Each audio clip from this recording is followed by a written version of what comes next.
امام اعظم ابو حنیفه رحمه الله هغه بارک به یو انسان ډیر زیات بدرد ویلا چې کله بدرد وی نو هغه زمانہ کې یو بزرګو هغه دغه خلکو ته فرمایل چې خلکو دغه کس د امام ابو حنیفه رحم الله په باره کې بدرد وایي تاسو یاد ولرئ دغه انسان نه الله رب العالمین د دې د مرګ نه مخکې دغه انسان نه د ایمان دغه نعمت دا به الله واخلي دغه انسان به کافر د دنیا نه ځي د ټول خلکو تعجب به کولا چې مسلمان په باره کې څنګه داسې خبره کوي دغه بزرګ ورته وایي چې تاسو به ووینئ څه وخت تېرېدو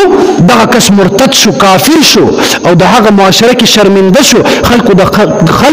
د علاقې نه هم وشړله دا خلک د بزرګ ته راغی ورته وایي تا ته څنګه پته ولګېدل چې دغه انسان به کافر کېږي او مرتد به له دنیا نه ځي هغه فرمایي د محبوب علیه الصلاة والسلام حدیث دی چې کوم یو انسان هم د الله ولی د الله محبوب بنده د الله دوست مخالفت وکي الله رب العالمین د هغې سره د جنگ اعلان کوي او الله رب العالمین چې کله یو انسان سره جنگ اعلان وکي الله رب العالمین دغه انسان باندې جنت دغه بوی به هم حراموي او جنت دا بوی په هغه چا باندې به حرام وي چا په زړه کې چې ایمان نه وي او یو انسان چې مسلمان وي دی به خامخا جنت ته ځي او یو انسان چې کله کافر وي دی به جنت ته نشي تللی او کم انسان چې د الله د دوستانو سره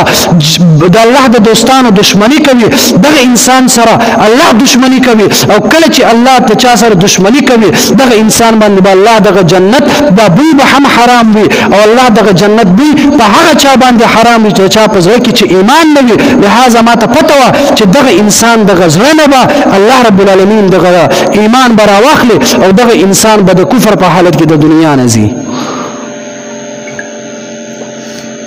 نو باید چې د علماو قدر احترام وکړو